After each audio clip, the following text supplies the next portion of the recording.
মুমিন ব্যক্তির যখন দুনিয়া থেকে চলে যাওয়ার সময় হয় তখন মালাকানে দুইজন ফেরেশতা তাদের সামনে আসে। মুমিন ব্যক্তির সামনে আসে, হাতের ভিতরে দুইটা সাদা কাপড় থাকে। ওই সাদা কাপড়ের ভিতরে মেশকা আম্বরের ঘ্রাণ মিশ্রণ করা থাকে। তারপরে ফেরেশতারা তার নাকের ভিতরে এভাবে তার ঘ্রাণটাকে দেয়। ঘ্রাণটা দেওয়ার কারণে ভিতর থেকে আবার রূহটা বের হওয়ার জন্য ছটফট করতে থাকে।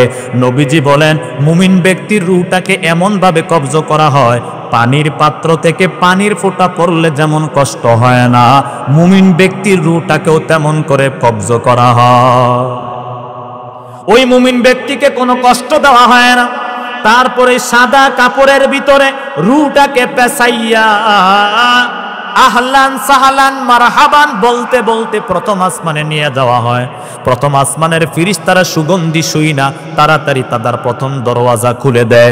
তারপরে দ্বিতীয় আসমানের দরওয়াজা খুলে দেওয়া হয়।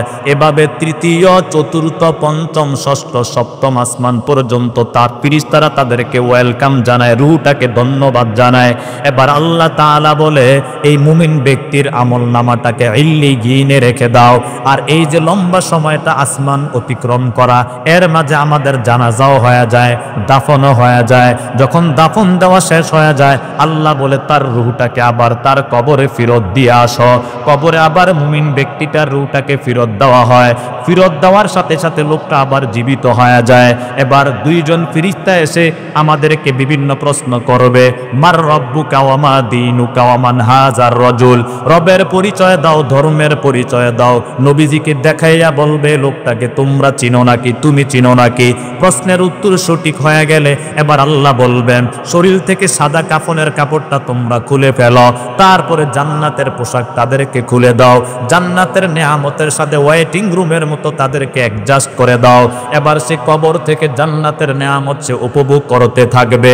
আর এর বিপরীতে নবীজি চোখের পানি ছেড়ে ছেড়ে একটা দুঃখের হাদিস বলেছেন, যখন খারাপ ব্যক্তির মৃত্যু হয় তখন এমন ভয়ঙ্কর ফেরেশতারা মানুষের সামনে আসে। মানুষের সামনে আসার পরে হাতের ভিতরে তখন সুগন্ধি নয়, দুর্গন্ধময় কাপড় থাকে, কালো কাপড় থাকে। রূহটাকে যখন বের করার জন্য চেষ্টা করা হয়, ওই খারাপ ব্যক্তির রূহটার ভিতর থেকে বের হতে চায় না, ছটফট করতে থাকে। কেমন করে ছটফট করে? নবীজি উদাহরণ দিয়া বলেন, জীবিত ছাগলের চামড়া উঠাইয়া ফেললে, বকরির চামড়া উঠাইয়া ফেললে যেমন কষ্ট হয়, ওই খারাপ ব্যক্তির রূহটাকেও তেমন কষ্ট দিয়ে বের করা হয়। তারপরে রূহটাকে বের করে এই নিকৃষ্ট কালো কাপড়ের ভিতরে পেঁচাইয়া আসমানে যখন নিয়ে যাওয়া হয়, আসমানের ফেরেশতারা বলে, সুহকান সুহকান, এখানে তার কোনো ঠিকানা নাই। ওই খারাপ ব্যক্তির রূহটাকে তখন আল্লাহ তাআলা জমিনের নিচে সিজ্জিনে রেখে দেয়।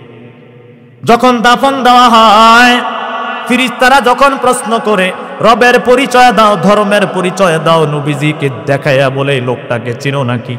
সে বলে, চিনি না। এবার ফেরেশতারা বলে, আলাম ইয়াতিকুম নাযীর, তোমাদের কাছে কি কোনো সতর্কবাণী যায় নাই? হুজুররা কি ওয়াজ করে নাই? নবী রাসূলরা কি তোমাদেরকে দাওয়াত দেয় নাই? কোরআন কি তোমাদের সামনে যায় নাই? রাসূলের হাদিস কি তোমাদের চোখে পড়ে নাই? তারা বলে যে চোখে পড়েছে, কিন্তু আমরা কখনো আমল করি না। এবার আল্লাহ তাআলা বলবে, তার শরীর থেকে সাদা কাপড়টা খুলে তোমরা এবার জাহান্নামের পোশাক পরাইয়া দাও। জাহান্নামের শাস্তির সাথে তার কবরটাকে তোমরা সংযুক্ত করে দাও। আর আল্লাহর নবীজি বলেন, ওই জাহান্নামীর কবরের ভিতরে তখন ঠিক ওই জাহান্নামের শাস্তি হয়। ইল্লা সাকালাইন, মানুষ এবং জিন দেখতে পায় না, বাকি সব প্রাণী দেখতে পায়। যার কারণে কবরস্থানে দেখবেন গরু লাফ দিয়া ওঠে, ছাগল লাফ দিয়া ওঠে, তারা কবরের শাস্তি দেখতে পায়। শুধু মানুষ এবং জিন কবরের শাস্তি দেখতে পায় না। আমরা এই মজমা থেকে আল্লাহ তাআলার কাছে দোয়া করি, আল্লাহ তুমি আমাদের প্রত্যেকের মৃত্যুটাকে শান্তিময় মৃত্যু দিও, বলে না আমি। আপনাকে যদি আমি জিজ্ঞাসা করি আপনার কাছে সবচেয়ে আপন কে, আপনি কেউ বলবে আল্লাহ, কে বলবে রাসূল, কেউ বলবে মা বাবা, কেউ বলবে সন্তান, কেউ বলবে অমুক তমুক। আর আমি এই মুহূর্তে যেটা অনুধাবন করতেছি, আমার আপনার কাছে সবচেয়ে যে জিনিসটা আপন, কিন্তু এটা থেকে আমরা অনেক দূরে, 100 হাত দূরে, এটা হলো মৃত্যু। কিভাবে মৃত্যুটা আপন আমি একটু উদাহরণ দেই। একটা ছেলে প্রাইমারি শেষ করলো, তারপরে সে কলেজে গেল, কলেজ শেষ করার পরে সে ভার্সিটিতে গেল, যাওয়ার পরে পরীক্ষা দিয়া ডক্টরেট অর্জন করে তারপরে সে একটা সরকারি চাকরি নিল। সরকারি চাকরি 2 বছর করার পরে বিয়ে শাদী করলো, 1 সপ্তাহ সংসার করলো। পরিশেষে সে ঢাকার শহরে অফিস করতে গিয়ে সড়ক দুর্ঘটনায় মারা গেল। এবার আমাকে আপনি বলেন, তার এই 30 বছর কেরিয়ার 1 সেকেন্ডে ধ্বংস হয়ে গেল কিসের মাধ্যমে? মৃত্যুর মাধ্যমে। তাহলে সবচেয়ে আপন কে? মৃত্যু। কিন্তু বড় আফসোস এবং পরিতাপের সাথে বলতে হয়, এই দারোরা মাদ্রাসার মাঠেই বহু মানুষের আমরা জানাজা পড়তেছি, পড়ব। আগে আজ থেকে 5 থেকে 10 বছর আগে জানাজা যার কোনো মৃত্যুর খবর শুনলে একটা আটকে উঠতাম, কে মারা গেল রে, চিনি বা না চিনি খারাপ লাগতো, লোকটা মারা গেল, আমাদেরও মৃত্যুবরণ করতে হবে। কিন্তু আমি আপনি এমন কপাল পোড়া, বাবা মারা যায় সৌফানি নেই। এই যুগ আসতেছে না এখন, কোনো ইমোশন নেই, কোনো আবেগ নেই। জানাজা পড়তেছে, পিছন দিয়ে আমরা হাসতেছি। এই পরিবেশ এখন হচ্ছে না এখন বর্তমান। এই কারণে আল্লাহর কর্তৃক সিদ্ধান্ত অনুযায়ী আমি আপনাদের সামনে সংক্ষিপ্তভাবে মৃত্যু নিয়ে কিছু কথা বলব।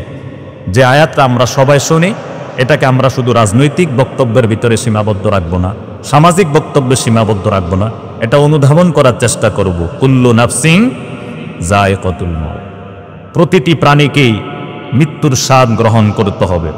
মৌতু কাসিন কুল্লু নাসিন শারিবু কবর বাইতিন কুল্লু নাসিন দাখিলু। মরণ থেকে যতই পালাও, মরণ তোমায় লইবে গিরি, যদিও সুদূর আকাশ পানে লুকাও সাথায় লাগিয়ে সিঁড়ি। বর্তমান আমাদের সমাজে আলেম বলেন, গায়রে আলেম বলেন, দিনদার বলেন আর বদ্দিন বলেন, আমাদের থেকে মৃত্যুর চিন্তা, ভালো জিনিসের চিন্তা, এটা দিন দিন আমাদের থেকে বিদায় হয়ে যাচ্ছে। ইমাম গাজালি রহমাতুল্লাহি আলাইহি, তিনি যেহেতু ইসলামিক দার্শনিক ছিলেন, যার কারণে তার ছোট্ট ছোট্ট কথা হাজার হাজার বই পুস্তক থেকে অনেক বেশি বার্তা বেশি বহন করে। তিনি বলেছেন, ইমাম গাজালি বলেন, হাজার হাজার পৃষ্ঠার বই পড়া থেকে, শত শত ঘন্টা আলেমের বয়ান শোনা থেকে 1 মিনিট 2 মিনিট মৃত্যুর মুরাকাবা অনেক গুণ বেশি উত্তম। কারণ আপনি যদি ফজরের পরে সুন্দরভাবে আপনি নামাজ পড়লেন, তারপরে আপনি জিকির আজকার করার পরে আপনি যদি মৃত্যুর মুরাকাবা করে তারপরে আপনার ছেলে বা বাবার জানাজা কবর আপনি জিয়ারত করবেন, ওই দিন আপনার মনের ভিতরে যে একটা অনুভূতি আসবে, এই অনুভূতিটা হাজার হাজার পৃষ্ঠা বই পড়ার থেকেও বেশি গুণ আরো ফায়দা দিবে। সৎ চিন্তা এবং মৃত্যু চিন্তা কেমন দামি। লুকমান হাকিমের কথা আপনারা সবাই জানেন, তার নামও আপনারা শুনেছেন। ইন্নাহু কানা আবদান হাবশিয়ান নাজ্জারা। লুকমান হাকিম একজন দাস ছিলেন, কৃতদাস ছিলেন। সারা দিন তিনি রাখালগিরি করতেন। সন্ধ্যা যখন হয় তখন তিনি বাড়ির সামনে বসে যাইত। তার সামনে শত শত ছাত্র জ্ঞান আহরণের জন্য সিরিয়াল ধরে বসে যাইত। এবার মনিব একজন ছাত্রকে ডাক দিয়া বলে, এ ছাত্র, তোমরা আমার কাছ থেকে জ্ঞান না নিয়া আমার রাখালের কাছ থেকে তোমরা কেন জ্ঞান নাও? এবার ওই ছাত্র ডাক দিয়া বলে, রে মনিব, জ্ঞান এটা ধন সম্পদ দেখা আসে না, এটা আল্লাহর পক্ষ থেকে আসে। ওয়া আল্লামনাহু মিন লাদুন্না ইলমা। জ্ঞান আল্লাহর পক্ষ থেকে বিশাল বড় একটা নেয়ামত। এই দারোরা মাদ্রাসায় থাকাকালীন বহু ছাত্র আমাদের সাথে হেফজখানায় প্রবেশ করেছে। বার্ষিক পরীক্ষার সময় দেখা যায় তো 40 জন 50 জনও টিকত না। বছরের শুরুতে অনেক মানুষ আসে, আবার চলে যায়। কারণ জ্ঞান ধনীর ছেলে বড় আলেম হবে, গরিবের ছেলে আলেম হতে পারবে না। আবার গরিবের ছেলে আলেম হবে, ধনীর ছেলে আলেম হতে পারবে না। এটা কোনো ফাইনাল কোনো বিষয় না, বরং আল্লাহ যার ফায়সালা করবে সেই চূড়ান্তভাবে থাকতে পারবে। এই কারণে হযরত আলী আল্লাহ তাআলার কাছে শুকরিয়া আদায় করে বলে, হে মালিক, দুনিয়ায় সম্মান পাওয়ার জন্য দুটো জিনিসের প্রয়োজন। এক হলো ধন সম্পদ, আর একটা হলো ইলম জ্ঞান। তুমি আমাদেরকে ধন সম্পদ দাও নাই, আমাদেরকে তুমি ইলম দান করেছো। এই কারণে তোমার কাছে হাজারো শুকরিয়া আদায় করি। রদিনা কিসমাতাল জাব্বারি ফিনা লানা ইলমুন ওয়ালিল আদাই মালু ফাইন্নাল মালা ইয়াফনি আন করিবি ওয়া ইন্নাল ইলমা ইয়াবকা লা ইয়াজালু। একটা বিষয় খেয়াল করেন, ধনীদের যখন ধন সম্পদ বাড়ে, সমাজের ভিতরে দেখবেন তাদের দুশ্মন বাড়তে থাকে। এর বিপরীতে ইলমওয়ালার যত জ্ঞান বাড়ে আর বয়স বাড়ে, তত তার সম্মান আরো মানুষের মাঝে বাড়তে থাকে। তারপর আমার আল্লামা শাহ আহমদ শফি রহমাতুল্লাহি আলাইহি, জুনায়েদ বাবুনগরী রহমাতুল্লাহি আলাইহি, শাইখুল হাদিস আল্লামা আজিজুল হক রহমাতুল্লাহি আলাইহি, মুফতি আমিনী রহমাতুল্লাহি আলাইহি, যত তাদের বয়স বাড়ছে উস্তাদরা হারতে পারে না, ছাত্ররা মাথায় করে নিয়ে তাদেরকে রাস্তা পার করে দেয়। এটা কোনো ধনীদের ক্ষেত্রে পাবেন না। টাকা দিলে তাদেরকে সম্মান দেয়, টাকা না দিলে সম্মান করে না। তাদের জানাজায় মানুষ যাইতেও চায় না। আর ওদিক দিয়ে আহমদ শফি জানাজা যাওয়ার জন্য মানুষ সকাল থেকে আরো অস্থির হয়ে থাকে। এটা আল্লাহর পক্ষ থেকে বিশাল বড় একটা নেয়ামত। তো এবার মনিব ওই ছাত্রকে যখন জিজ্ঞেস করলো, ছাত্র জবাব দেয়, সে মন রাখাল হতে পারে, লোকমান রাখাল হতে পারে, কিন্তু আল্লাহ তাআলা তাকে জ্ঞানের ভান্ডার দান করেছেন। মনিব এবার লোকমানকে ডাক দিয়া বলে, তোমার জ্ঞানের পরীক্ষা হবে এখন। কিভাবে পরীক্ষা করবেন? এবার মনিব লোকমানে হাকিমকে ডাক দিয়া কয়, তুমি একটা বকরি জবাই করো, ইজবাহ শাতান, একটা বকরি জবাই করো, সেখান থেকে তোমার দৃষ্টিতে দুটো মূল্যবান জিনিস বের করে আনো। লোকমানে হাকিম ওই বকরিটা জবাই করলেন, জিহ্বাটা এবং কলিজাটা তিনি আলাদা করলেন। আমার কাছে সবচেয়ে মূল্যবান জিনিস হলো জবান এবং অন্তর। এবার এক সপ্তাহ পরে লোকমানে হাকিম, মনিব এবার লোকমানে হাকিমকে বললেন, ইজবাহ শাতান উখরা, তুমি আর একটা বকরি জবাই করো, সেখান থেকে নিকৃষ্ট দুইটা জিনিস বের করে আনো। আগে বলছি কি ভালোটা, এখন নিকৃষ্ট দুইটা জিনিস বের করে আনো। এবার লোকমানে হাকিম একই জিনিস বের করলেন, জবান এবং জিহ্বাটা এবং অন্তরটা আলাদা করলেন, কলিজাটা আলাদা করলেন। মনিব এবার ডাক দিয়া বলে, লোকমান, সবাই তোমাকে জ্ঞানী বলে, কিন্তু আজকে তোমার যেই পরীক্ষা করলাম তুমি তো ব্যর্থ হয়ে গেলা, ফেল করলা। একই জিনিস আবার ভালো হয় কিভাবে, আবার খারাপ হয় কিভাবে? এবার লোকমান হাকিম বলতেছে, এ মনিব শুনে নেন, এটাই তো হলো জ্ঞানের খেলা। যতক্ষণ পর্যন্ত মানুষের মন ভালো থাকে, জবান দ্বারা ভালো ভালো কথা আসে, মানুষের অন্তরটা যখন খারাপ হয়ে যায়, জবান দ্বারা তখন ফালতু কথা বের হয়। আর জবান দ্বারা যখন ফালতু কথা বের হয়, তখন এই সমাজের ভিতরে বিশৃঙ্খলা সৃষ্টি হয়। আর এদিক দিয়ে জবান যদি দামি হয়, মানুষটাও দামি। যার কারণে শ্রদ্ধা বড় বড় পীর মাশায়েখদের 1-2 মিনিট কথা শোনার জন্য আপনারা অস্থির হয়ে পড়েন। ওদিক দিয়ে রাজনৈতিক নেতাদের কথা শোনার জন্য আপনাকে ভিআইপি আসন দেওয়া হয়, আপনাকে খাবার দেওয়া হয়, তারপরও আপনার হাতে তালি দিতে ভালো লাগে না। শুধুমাত্র 500 টাকার জন্য মানুষ সিরিয়ালে দাঁড়ায় থাকে। ভুল কইতেছি নাকি? এই জবান একই জবান উৎকৃষ্ট, আবার একই জবান নিকৃষ্ট। রাজনৈতিক ভাবে নিবেন না, আমি জানি এখানে কেউ আওয়ামী লীগ করেন, কেউ বিএনপি করেন, এটা যার যার বিষয়। বুঝাবার জন্য একটা উদাহরণ দিই। বিগত একজন রাষ্ট্রপ্রধান, সে যখন শিক্ষার্থীদেরকে রাজাকারের বাচ্চা বলে গালি দিল, জনতাও খেপে গেল, ছাত্ররাও খেপে গেল, দুপুরের খাবারও সে খাইতে পারে নাই। ওদিক দিয়ে বর্তমান যিনি দায়িত্বে আছেন, তার সুন্দর সুন্দর কথা বলার কারণে মানুষ তাকে আস্তে আস্তে আগলায়া নিতেছে। এটা কেন হয়?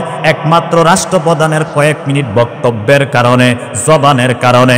আপনি সমাজের ভিতরে আপনার কোনো ভ্যালু নাই, কিন্তু আপনার অন্তরটা যদি পরিষ্কার হয়, জবান দ্বারা যখন আপনার থেকে ভালো ভালো কথা আসবে, সালাম কালাম যখন আপনি বাড়ায়া দিবেন, গিবত শেখায় যখন বন্ধ করে দিবেন, দেখবেন আপনার সমাজে আলাদা একটা মূল্যায়ন বাড়বে। আর যদি চায়ের দোকানে বসে 10 জনের মতো আপনিও যদি গিবত শেখায়াত করেন, মানুষের নামে বদনাম করতে থাকেন, আপনার ওয়েট, আপনার ওজন আস্তে আস্তে কমতে থাকবে। লোকমানে হাকিম এটাই বুঝাইয়া দিলেন, এমনি এই জবান মানুষকে দামি বানায়া দেয়, এই জবান মানুষকে আবার নিচে নামায়া দেয়। এই কারণে ইমাম গাজালি বলেন আফালা তাকিলুন, এই আয়াতের প্রমাণ দিয়ে তিনি বলেন কেন তোমরা আকল খাটাও না?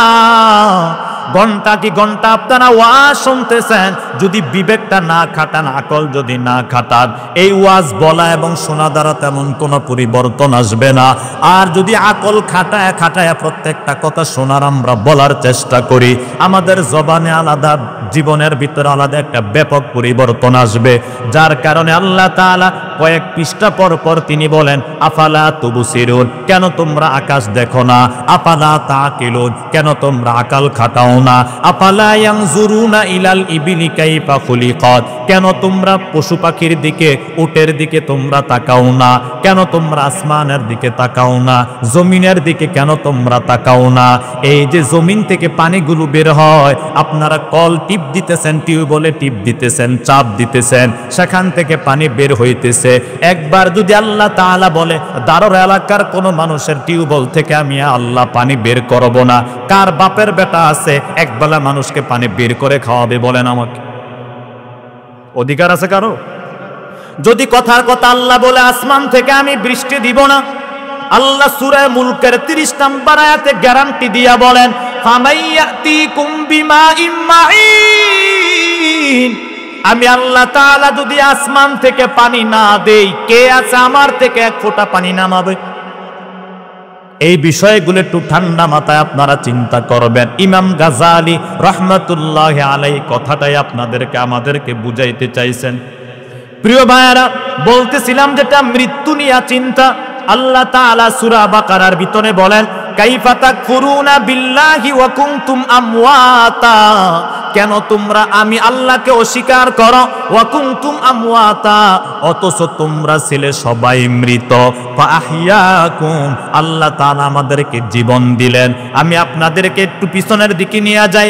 বর্তমানে যার বয়স 50, 51 বছর আগে পৃথিবীতে তার কোনো অস্তিত্ব ছিল? তার কোনো ঠিকানা ছিল না। আল্লাহ বলেন ফাহিয়াকুম, তোমার বয়স 40-41 বছর আগে তোমার কোনো ঠিকানা ছিল না, তুমি তরুলতায় ছিলা, গাছপালায় ছিলা, ওই ফলটা তারপরে তোমার বাবা খাইছে, মা খাইছে, খাওয়ানোর পরে রক্ত হয়েছে, ওই রক্ত থেকে তারপরে শুক্রাণু হয়েছে, মায়ের ডিম্বাণু হয়েছে, ওই শুক্রাণু ডিম্বাণুর ভালোবাসার মিশ্রণে তারপরে আল্লাহ তাআলা আমাকে দুনিয়া পাঠাইছে। এই কথাটা আল্লাহ অন্য আয়াতে বলেন লাম ইয়াকুম শাইআম মাযকুরা, 40 বছর আগে আমার কোনো অস্তিত্ব ছিল না, 50 বছর আগে আমার কোনো অস্তিত্ব ছিল না। আল্লাহ বলেন ফাহিয়াকুম, আমি আল্লাহ তোমাকে অস্তিত্ব দান করলাম। এতটুকু বললে তো আল্লাহ থেমে যেতে পারতেন। আল্লাহ তারপরে বলেন সুম্মা ইউমিতুকুম, আমি আল্লাহ তোমাদেরকে পুনরায় মৃত্যু দিব। ফাহিয়াকুম, আমি আল্লাহ তোমাদেরকে আবার পুনরায় জীবন দিব। তারপরে আমার কাঠগড়ায়, হিসাবের কাঠগড়ায় দাঁড়াতে হবে। এই আয়াতের ভিতরে 2 বার মৃত্যুর কথা বলছেন, আবার 2 বার জীবনের কথা বলছেন। বলতে গিয়া মৃত্যুর কথা আগে বলছেন, জীবনের কথা পরে বলছেন। আমরা সমাজের ভিতরে দেখবেন বলতে গিয়া বলি জীবন মৃত্যু আল্লাহর হাতে, বলি না? কিন্তু আল্লাহ বলেন না, মৃত্যু জীবন আল্লাহর হাতে। আমরা বলতে গিয়া জীবনের কথা আগে বলি, আল্লাহ বলে জীবন আগে নয়, মৃত্যু আগে।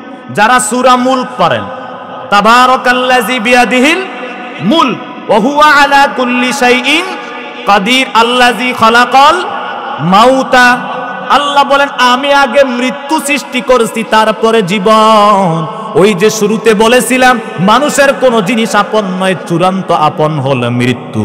এই মৃত্যুই আপনার আপন। আপনি যতই চেষ্টা করেন, মাইকেল জ্যাকসনের মতো ব্যক্তি হাজারো চেষ্টা করেছে, এই যে হাত চেক আপ করাইতো, সব কিছু চেক আপ করাইতো যাতে করে তার কোনো মৃত্যু না হয়। কিন্তু 50 বছর পেরুতে সে দুনিয়া থেকে চলে গেল।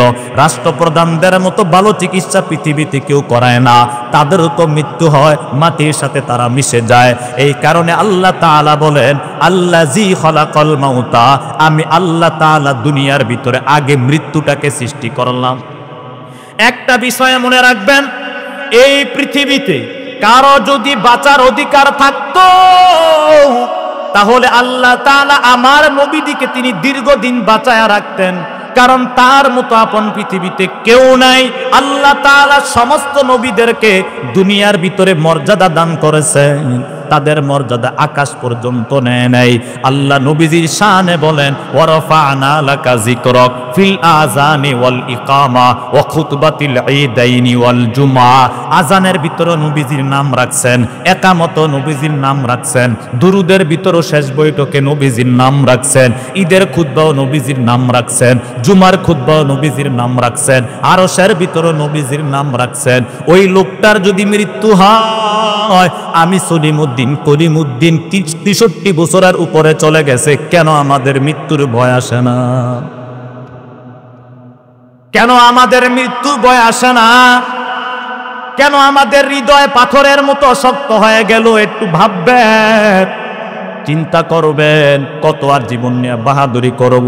আল্লাহর হস্তে যাদের বয়স অনেক হয়ে গেছে, যদি সিগারেট খান, বিড়ি খান, আল্লাহর হস্তে বন্ধ করে দিবেন। যদি সুদ ঘুষের সাথে জড়িত থাকেন, আস্তে আস্তে এগুলো থেকে দূরে সরে আসার চেষ্টা করবেন। যদি দাড়িটা না বাড়ান, আর আপনার কাছে আমি অনুরোধ করে যে এলাকার সন্তান হিসাবে দাড়িটাকে লম্বা করাইয়া দিবেন। যদি আপনি শুধু জুমার নামাজ পড়েন, ওক্তিয়া নামাজ পড়েন না, আপনার কাছে আমার অনুরোধ ওক্তিয়া নামাজগুলো নিয়মিত করবেন।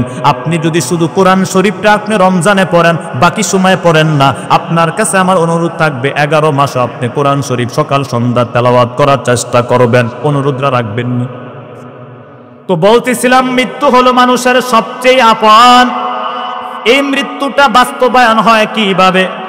মানুষের ভিতর থেকে রূহটাকে উঠায়া নেওয়ার মাধ্যমে। যেমন কথার কথা, ছোট বাচ্চাটা বাবার সামনে কাঁদতেছে, বলে আমার বাবা নাই, বাবা নাই। এবার আরেকজন বলতেছে তোমার বাবা তো তোমার সামনে, বলে এটা বাবা নয়, এটা আমার বাবার লাশ। তাহলে বাবার একটু আগে বাবা বলছে, এখন বাবার লাশ বলো কেন? বলে বাবার ভিতরে আসল যেই শক্তি, রূহটা, এটাও তো নাই।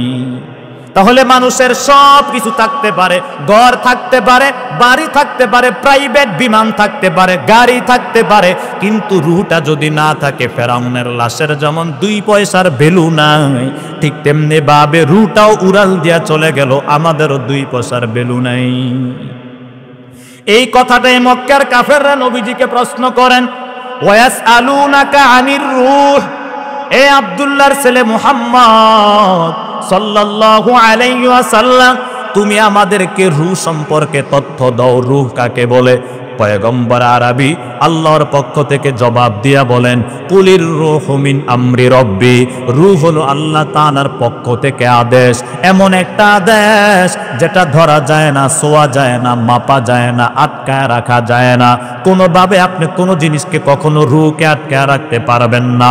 এই যে এখানে এই বোতলের ভিতরে যদি আমি একটা মাছিকে ঢুকায়া রাখি, এটাকে যদি আমি আটকায়া রাখি, তাহলে দেখা যাবে এখান দিয়ে কোনো বাতাস ঢুকারও সম্ভাবনা নাই, বের হওয়ারও সম্ভাবনা নাই। তাহলে রূহটা গেল কিভাবে? তার মানে রূহটাকে কখনো আটকায় রাখা যায় না। আমি আরো ইতিহাস থেকে তথ্য দেই। আমেরিকার একজন বিজ্ঞানী একজন মুমূর্ষ ব্যক্তিকে আইসিইউর ভিতরে ঢুকাইয়া কম্পিউটার নিয়ে বসে আছে। কখন রূহটা উড়াল দিবে আর কম্পিউটারে সিগন্যাল উঠবে, সে ওই সিগন্যালের উপর ভিত্তি কইরা পৃথিবীবাসীকে রূহ নিয়ে একটা তথ্য দিবে, রূহ তাকে বলে, ইত্যাদি ইত্যাদি। 2 ঘন্টা, 3 ঘন্টা, 4 ঘন্টা চলে গেল, কিন্তু কম্পিউটারের ভিতরে কোনো সিগন্যাল ওঠে না। ওদিক দিয়া ঠিকই আল্লাহ রূহটা বের করে নিয়ে গেছে। তো বলার উদ্দেশ্য যেটা, এই রূহের একমাত্র নিয়ন্ত্রক কে বলেন? আল্লাহ তাআলা। আর এই রুহে উঠে নেওয়ার মাধ্যমে আল্লাহ তাআলা আমাদের মানুষের মৃত্যুর বাস্তবায়ন করে থাকেন। এবার আরেকটা হাদিসের দিকে নিয়ে যায়। পয়গম্বর আরবি বলেন, কিয়ামতের আগে মানুষের হঠাৎ মৃত্যুর সংখ্যা বেড়ে যাবে, হঠাৎ মৃত্যুর সংখ্যা বেড়ে যাবে। বর্তমানে খেয়াল করে দেখবেন, আগের তুলনায় দেখা যেত বয়সের তারতম্যের কারণে অনেক মুরব্বীরা মারা যেত, অল্প বয়সের ছেলে তেমন মৃত্যুর খবর আমরা শুনতাম না। কিন্তু এখন দেখতে পাই মুরব্বীদের তুলনায় যুবকদের স্ট্রোকের মৃত্যুর সংখ্যা অনেকটা বেশি। হঠাৎ মৃত্যু। এখন অনেকে বলতে পারেন হঠাৎ মৃত্যু তো এটা ভালো জিনিস, টেনশন নাই। আরে ভাই, হঠাৎ মৃত্যু হলে দুইটা ক্ষতি। এক নাম্বার ক্ষতি হলো তওবা করার সময় পাওয়া যায় না। একজন মুরব্বী বিছানায় পড়ে আছে, সে প্রত্যেক দিন তওবা করতে পারে যে কোনো সময় তো আমি চলে যাব। আর যেই ছেলেটা মোটর সাইকেল নিয়ে ঘুরতেছে, ওই সময় যদি হঠাৎ করে বুট ব্যথা বেড়ে যায়, সে ছেলেটা তো মনে করবে আমি তো তরুণ মানুষ, মাত্র বয়স 25 বছর, তওবা করার কথাটা জেনে আসবে না, তওবার সুযোগ হয় না হঠাৎ মৃত্যুর কারণে। দুই নাম্বার ক্ষতি হলো হঠাৎ মৃত্যু হলে মানুষের কাছ থেকে বিদায় নেওয়ারও সময় পাওয়া যায় না।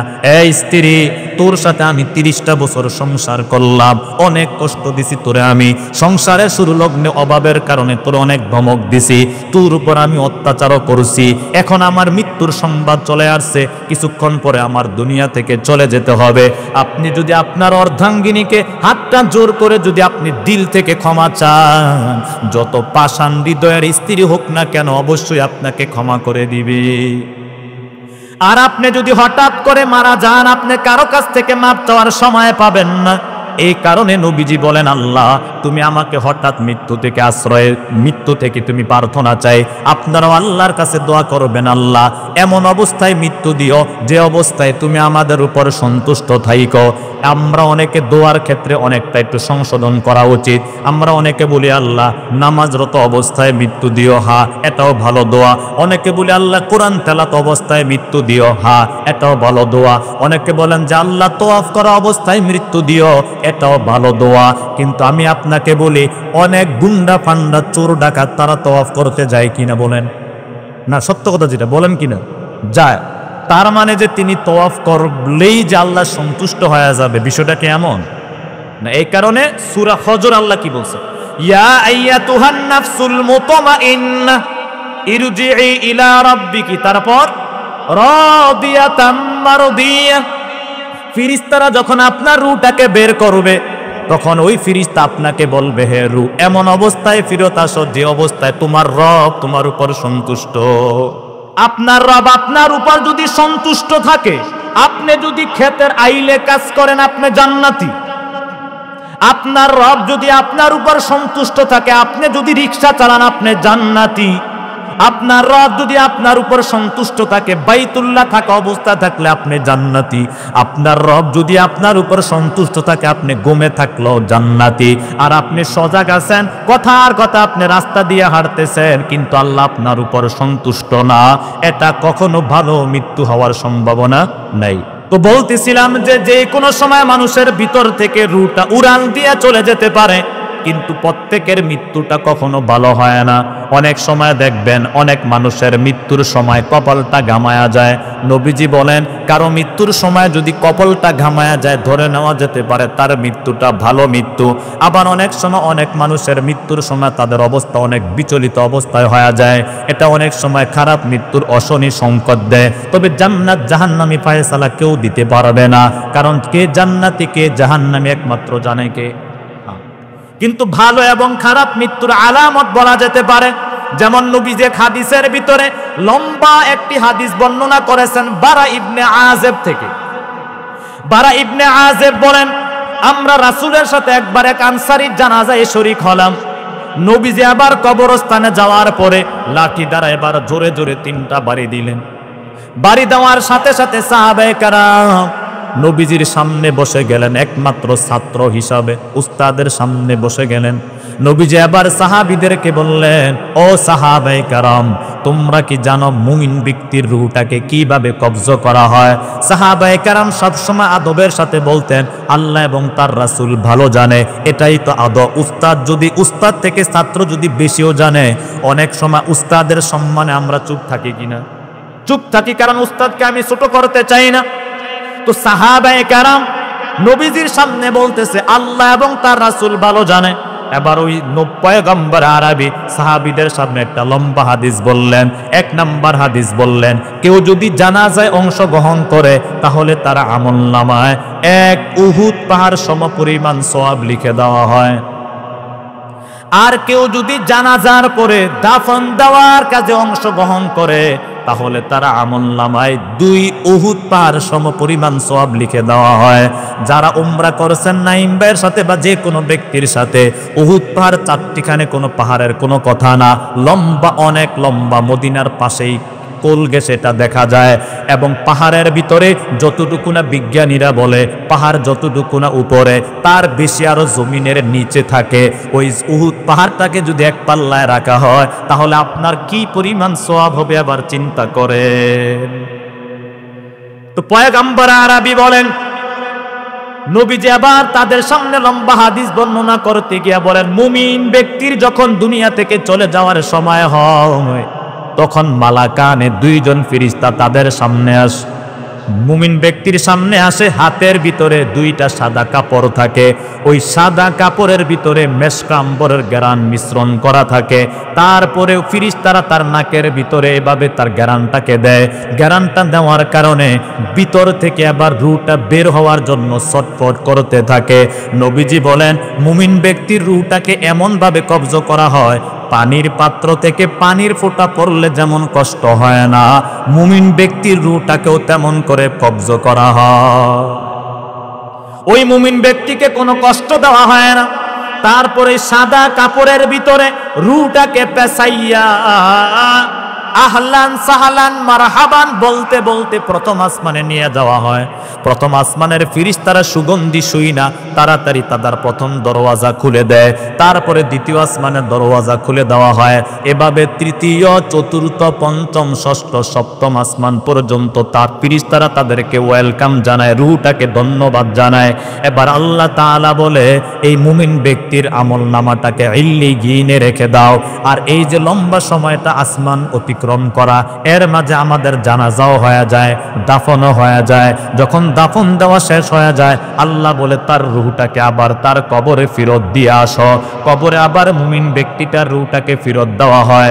ফেরত দেওয়ার সাথে সাথে লোকটা আবার জীবিত হয়ে যায়। এবার 2 জন ফেরেশতা এসে আমাদেরকে বিভিন্ন প্রশ্ন করবে, মার রব্বুকা ওয়া মা দীনুকা ওয়া মান হাযার রাজুল। রবের পরিচয় দাও, ধর্মের পরিচয় দাও। নবীজিকে দেখাইয়া বলবে, লোকটাকে তোমরা চিনো নাকি, তুমি চিনো নাকি? প্রশ্নের উত্তর সঠিক হয়ে গেলে এবার আল্লাহ বলবেন, শরীর থেকে সাদা কাফনের কাপড়টা তোমরা খুলে ফেলো। তারপরে জান্নাতের পোশাক তাদেরকে খুলে দাও। জান্নাতের নেয়ামতের সাথে ওয়েটিং রুমের মতো তাদেরকে অ্যাডজাস্ট করে দাও। এবার সে কবর থেকে জান্নাতের নেয়ামত সে উপভোগ করতে থাকবে। আর এর বিপরীতে নবীজি চোখের পানি ছেড়ে ছেড়ে একটা দুঃখের হাদিস বলেছেন, যখন খারাপ ব্যক্তির মৃত্যু হয় তখন এমন ভয়ঙ্কর ফেরেশতারা মানুষের সামনে আসে। মানুষের সামনে আসার পরে হাতের ভিতরে তখন সুগন্ধি নয়, দুর্গন্ধময় কাপড় থাকে, কালো কাপড় থাকে। রূহটাকে যখন বের করার জন্য চেষ্টা করা হয়, ওই খারাপ ব্যক্তির রূহটার ভিতর থেকে বের হতে চায় না, ছটফট করতে থাকে। কেমন করে ছটফট করে? নবীজি উদাহরণ দিয়া বলেন, জীবিত ছাগলের চামড়া উঠাইয়া ফেললে, বকরির চামড়া উঠাইয়া ফেললে যেমন কষ্ট হয়, ওই খারাপ ব্যক্তির রূহটাকেও তেমন কষ্ট দিয়ে বের করা হয়। তারপরে রূহটাকে বের করে এই নিকৃষ্ট কালো কাপড়ের ভিতরে পেঁচাইয়া আসমানে যখন নিয়ে যাওয়া হয়, আসমানের ফেরেশতারা বলে, সুহকান সুহকান, এখানে তার কোনো ঠিকানা নাই। ওই খারাপ ব্যক্তির রূহটাকে তখন আল্লাহ তাআলা জমিনের নিচে সিজ্জিনে রেখে দেয়। যখন দাফন দেওয়া হয়, ফেরেশতারা যখন প্রশ্ন করে, রবের পরিচয় দাও, ধর্মের পরিচয় দাও, নবীজিকে দেখাইয়া বলে, লোকটাকে চিনো নাকি? সে বলে, চিনি না। এবার ফেরেশতারা বলে আলাম ইয়াতিকুম নাযির, তোমাদের কাছে কি কোনো সতর্কবাণী যায় নাই? হুজুররা কি ওয়াজ করে নাই? নবী রাসূলরা কি তোমাদেরকে দাওয়াত দেয় নাই? কোরআন কি তোমাদের সামনে যায় নাই? রাসূলের হাদিস কি তোমাদের চোখে পড়ে নাই? তারা বলে যে চোখে পড়েছে, কিন্তু আমরা কখনো আমল করি না। এবার আল্লাহ তাআলা বলবে তার শরীর থেকে সাদা কাপড়টা খুলে তোমরা এবার জাহান্নামের পোশাক পরাইয়া দাও, জাহান্নামের শাস্তির সাথে তার কবরটাকে তোমরা সংযুক্ত করে দাও। আর আল্লাহর নবীজি বলেন ওই জাহান্নামীর কবরের ভিতরে তখন ঠিক ওই জাহান্নামের শাস্তি হয়। ইল্লা সাকালাইন, মানুষ এবং জিন দেখতে পায় না, বাকি সব প্রাণী দেখতে পায়। যার কারণে কবরস্থানে দেখবেন গরু লাফ দিয়া ওঠে, ছাগল লাফ দিয়া ওঠে, তারা কবরের শাস্তি দেখতে পায়। শুধু মানুষ এবং জিন কবরের শাস্তি দেখতে পায় না। আমরা এই মজমা থেকে আল্লাহ তাআলার কাছে দোয়া করি, আল্লাহ তুমি আমাদের প্রত্যেকের মৃত্যুটাকে শান্তিময় মৃত্যু দিও, বলে না আমি। প্রিয় ভাইয়েরা, তো বলতেছিলাম যে মৃত্যুটা কারো জন্য হলো হাদিয়া, আবার কারো জন্য কষ্টের কারণ। তাহলে প্রত্যেকটা মানুষের যেমন মৃত্যুবরণ করতে হবে, এই পৃথিবীরও একদিন মৃত্যু হবে, এই জমিনের একদিন মৃত্যু হবে, এই আকাশের একদিন মৃত্যু হবে, তারকারাজিরও একদিন মৃত্যু হবে। প্রত্যেক যদি আপনারা গড়ি দেখি তাহলে এই 7:31 এই মুহূর্তেও 3 এপ্রিল 25 সালে একজন ফেরেশতা তিনি কাঁধে বাঁশি নিয়ে দাঁড়ায় আছেন আল্লাহর হুকুমের অপেক্ষায়। তার নাম হলো ইসরাফিল আলাইহিস সালাম। এই মুহূর্তে তার কোনো কাজ নাই। পৃথিবীর শুরু লগ্নে থেকে এই পর্যন্ত, এখন থেকে নিয়ে শেষ পর্যন্ত তার কাজ একটাই, বাঁশি নিয়ে দাঁড়ায় আছেন। আল্লাহ যখন বলবেন দুনিয়ার ভিতরে আমি আর কোনো মানুষ রাখবো না, সব ধ্বংস করে দিব, এই ইসরাফিল তুমি আবার সিংহার ভিতরে বাঁশি ফু দাও। তার বাঁশির ফুয়ের সাথে সাথে সমস্ত জমিন আসমানের অবস্থা কি হবে আল্লাহ তাআলা বলেন, ইয়াউমা তারাউনাহা তাযহালু কুল্লু মুরদিআতিন আম্মা আরদাআত ওয়া তাযাউ কুল্লু যাতিন হামলাহা ওয়া তারান নাসা সুকারা ওয়া মা হুম বিসুকারা ওয়ালাকিন্না আযাবাল্লাহি শাদীদ। ইসরাফিল আলাইহিস সালাম যখন সিংহা ফু দিবে, মানুষ বাঁশির আওয়াজে এতটাই তারা যন্ত্রস্থ অবস্থায় হয়ে যাবে, বেহুশ বেকারার হয়ে যাবে, তারা হেলতে থাকবে, দুলতে থাকবে নেশাগ্রস্ত ব্যক্তির মতো। একে অপরকে বলবে অমুকে কি নেশা করেছে নাকি, বলে না। তাহলে এমন করে কেন? বলে বিকট আওয়াজে তাদের কান বয়রা হয়ে গেছে, মানুষ পাগল হয়ে গেছে, বেহুশ হয়ে গেছে। তারপর আল্লাহ তাআলা বাঁশির ফুয়ের আওয়াজটাকে আল্লাহ বলবেন আরো বেশি তোমরা কঠিন করো। তখন বাঁশি ফু দেওয়ার পর কি হবে? সূরা ইনফিতরে আল্লাহ তাআলা বলেন ইযাস সামাউ ফাতারাত, আসমান ফেটে যাবে, একেবারে চৌচির হয়ে যাবে। এই যে কাগজের পৃষ্ঠাটাকে হাতের ভিতরে যেমন করে আল্লাহ তাআলা আমি মুষ্টিময় করে নিতে পারি, ঠিক তেমনি ভাবে আল্লাহ তাআলা 7টা আসমানও হাতের ভিতরে মুষ্টিময় করে নেবেন। বলতে পারেন যেটা কিভাবে সম্ভব? এবার আমি আরেকটা হাদিসের দিকে নিয়ে যাই। আমরা জানি যে জিব্রাইল ফেরেশতার 600 ডানা, এর ভিতরে শুধুমাত্র একটা দানার অর্ধেক শক্তি ব্যবহার করে কওমে লূতকে উপরে উঠাইয়া আবার নিচের দিকে ফেলে দিছে কিনা? যদি একজন ফেরেশতার একটা দানার এই পরিমাণ শক্তি থাকে, এবার চিন্তা করেন যিনি ফেরেশতাকে সৃষ্টি করেছেন তার কি পরিমাণ শক্তি। এই কারণে কোরআনের পৃষ্ঠায় পৃষ্ঠায় আল্লাহ বলেন ইন্নাল্লাহা আলা কুল্লি শাইইন কাদির, আল্লাহর মতো শক্তিশালী কেউ নাই। 7টা আসমান মুহূর্তের ভিতরে আল্লাহ তাআলা কাবু করে নেবেন। তারপর আল্লাহ তাআলা বলেন ইযাস সামাউ ফাতারাত ওয়া ইযাল কাওয়াকিবু তাসারাত। এই যে তারকারাজি খসে খসে মানুষের উপর পড়বে। বাচ্চারা যখন দুষ্টামি করে আতশবাজি ফুটায়, আতশবাজি যেমন আমাদের চতুর্পার্শ্বে ছড়ায়া ছিটায়া পড়ে, এই যে বিশাল তারকা পৃথিবী থেকে 13 লক্ষ গুণ বড় যদি সূর্য হয়, ওই সূর্য থেকে মিলিয়ন মিলিয়ন বড় হলো এক একটা তারকা। ওই তারকা মানুষের উপর খসে খসে পড়বে। চিন্তা করেন তখন অবস্থাটা কি হবে। তারপরে ওয়াইজাল বিহারু ফুজ্জিরাত, যত সমুদ্র আছে সব সমুদ্রের পানি শুকায়া যাবে। আপনারা একটু খেয়াল করেন, এই যে এখন পানি শুকানোর সময়, পুকুরের পানি আস্তে আস্তে শুকায়া যাইতেছে। এইভাবে সাগরের পানিগুলো মুহূর্তের ভিতরে শুকায়া যাবে, চৌচির হয়ে যাবে, মাঝে মাঝে আগুন বের হবে। এভাবে আল্লাহ তাআলা প্রথম ফুৎকারে গোটা পৃথিবীটাকে নিয়ন্ত্রণ করে নেবেন। তারপর আল্লাহ তাআলা মালাকুল মাউতকে বলবেন, আরেকজন ফেরেশতা মালাকুল মাউত যাকে আমরা আজরাইল বলি, এই মালাকুল মাউতকে বলবেন পৃথিবীর ভিতরে আর বাকি আছে কে? বলে আল্লাহ মানুষ শেষ, এবার বাকি আছে দুই জাতি, জিন জাতি এবং আর ফেরেশতা জাতি। আল্লাহ বলবেন মানুষ যেহেতু আর দুনিয়ায় নাই, জিনদেরকে শয়তানদেরকে রেখো কোনো লাভ নাই। এবার মালাকুল মাউত শয়তানের রূহটাকে কবজ করার সাথে সাথে জিন জাতীয় ধ্বংস হয়ে যাবে।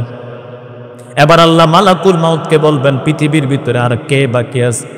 এবার বলবে ফেরেশতারা, বলে তোমাকে সারা জিব্রাইল সহকারে তাদের রূহটাকেও তুমি কবজ করে নাও।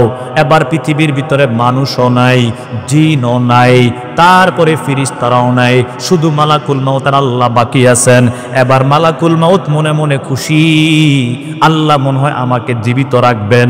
আল্লাহ বলবেন, ওরে মালাকুল মাউত, না না, তুমি জান্নাত জাহান্নামের মাঝখান, আরাফের মাঝখানে তুমি চলে যাও। সেখানে যাওয়ার পরে আল্লাহ মালাকুল মাউতকে বলবে, নিজের রূহ এবার নিজেই বের করো। এবার মালাকুল মাউত নাই, গোটা আসমানের নিচে জমিনের উপর একমাত্র আল্লাহ। আল্লাহ এবার গোটা পৃথিবীকে সামনে রেখে বলবে, লিমানিল মুলকুল ইয়াউম, বলো আজকে রাজত্ব কার? কোনো মানুষ নাই, জবাব দেওয়ারও কেউ নেই। আল্লাহ এবার নিজে জবাব দিবে, লিল্লাহিল ওয়াহিদিল কাহ্হার, গোটা পৃথিবীর রাজত্ব একমাত্র আমি আল্লাহ। আল্লাহ এবার তাচ্ছিল্য কইরা বলবেন, আইনাল মুতাকাব্বিরুন, কোথায় ক্ষমতাশীলরা, যারা ক্ষমতা পাইয়া মানুষের উপর জুলুম করছে? কোথায় বড় বড় পাহাড়, কোথায় বড় বড় গাছ? কিচ্ছু নাই। আল্লাহ এবার আস্তে আস্তে বিচার কার্যটা শুরু করে দিবেন। একটু ঠান্ডা মাথায় আপনারা একটু চিন্তা করেন তো ভাই, পৃথিবীর ভিতরে মানুষ ধারাবাহিকভাবে আসতেছে, এই মানুষও একদিন বন্ধ হয়ে যাবে, জিন জাতিরাও একদিন পৃথিবী থেকে বিদায় নিবে, ফেরেশতাদের মতো শক্তিশালী জাতি আর কেউ নাই, তারাও পৃথিবী থেকে এবার বিদায় নিবে, একমাত্র আল্লাহ বাকি থাকবেন। তারপর আল্লাহ তাআলা বিচারের কার্যটা শুরু করবেন। তার মানে চূড়ান্ত ফায়সালা, আমাদেরও মৃত্যুবরণ করতে হবে, শয়তানেরও মৃত্যুবরণ করতে হবে, ফেরেশতাদেরও মৃত্যুবরণ করতে হবে। অতএব মৃত্যু থেকে পালানোর আমাদের কোনো সুযোগ নেই। মানুষও শেষ, গোটা দুনিয়াও একদিন আস্তে আস্তে সব শেষ হয়ে যাবে। মৃত্যুর মোরাকাবা এই কারণে এতটাই গুরুত্বপূর্ণ। এবার ভালো মৃত্যু আমরা সবাই চাই, ইমানি মৃত্যু আমরা সবাই চাই। ইমানি মৃত্যু, আমাদের মৃত্যুটা যাতে ইমানের সাথে হয়, এই কারণে আমি 5টা আমল বলেই আজকের জন্য আমি আপনাদের থেকে বিদায় নিব ইনশাআল্লাহ। 5টা আমল আমি 5 মিনিটে বলে নিই। এসা নামাজ কয়টা? 8টায় নিয়ে পড়ছেন? কতটা? 8টায় না? আচ্ছা, তাহলে আজানের কয়েক মিনিট পর্যন্ত আমি কথাটা বলে এসেছি। তাহলে ইমানের সাথে মৃত্যুবরণ করার কয়টা আমল? 5টা। গোটা আলোচনা মনোযোগ যদি না থাকে, এই 5টা জিনিস মনে রাখবেন। 1 নাম্বার, ইমানি মৃত্যুর 1 নাম্বার আমল হলো জীবনের সর্বক্ষেত্রে কোরআন সুন্নাহ অনুযায়ী আমল করা। আমি মোবারক করিম বক্তব্য ভুল দিতে পারি, আপনার পীর বক্তব্য ভুল দিতে পারে, উজানির পীর সাহেব বক্তব্য ভুল দিতে পারে, চরমনায় পীর সাহেব বক্তব্য ভুল দিতে পারে, কিন্তু কোরআন সুন্নাহ কখনো ভুল হতে পারে না। এই কারণে নবীজি বলছেন, তারাক্তু ফীকুম আমরাইন লান তাদিল্লু মা তামাসসাকতুম বিহিমা, কিতাবাল্লাহি ওয়া সুন্নাতা রাসূলি। হে উম্মত, আমি তোমাদের মাঝে 2টা জিনিস রেখে গেলাম, যতক্ষণ পর্যন্ত আঁকড়িয়ে ধরে রাখবা তোমরা কখনো পথভ্রষ্ট হবা না, গোমরা হবা না। 1 নাম্বার হলো কিতাবুল্লাহ মানে আল্লাহর কোরআন, 2 নাম্বার হলো রাসূলের সুন্নাহ।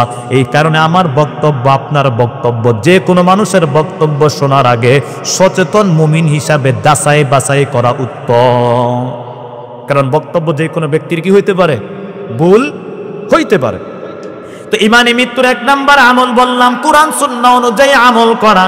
2 নাম্বার নেক আমল করার পাশাপাশি নেক পরিবেশে বেশি বেশি সময় দেওয়া।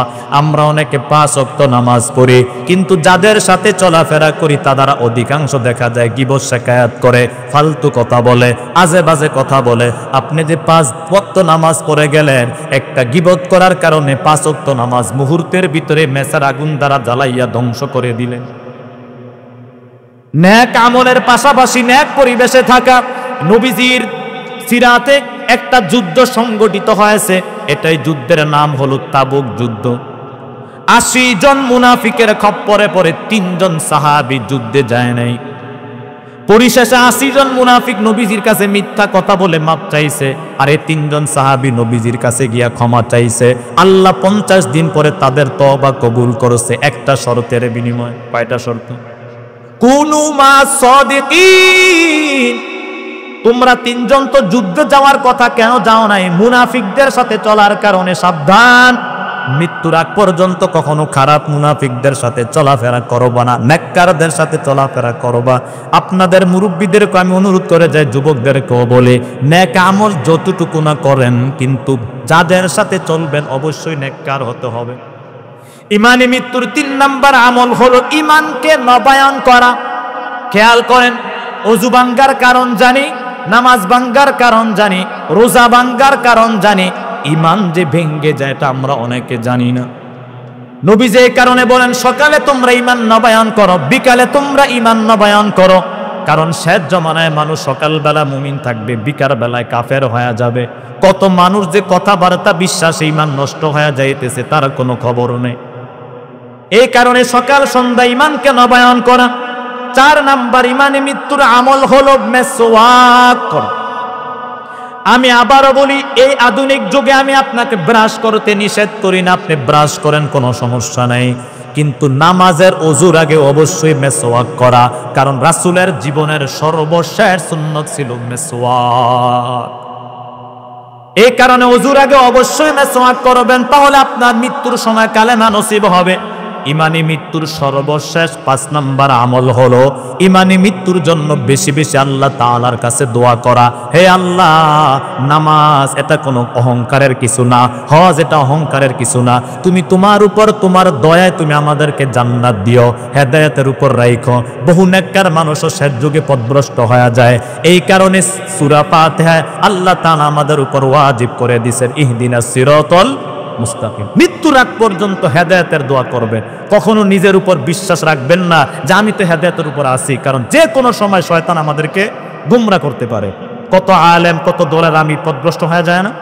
এই কারণে কখনো নিজের আমল নিয়ে, নিজের ইলম নিয়ে অহংকার করবেন না। এই 5টা মৃত্যুর কথা বললাম।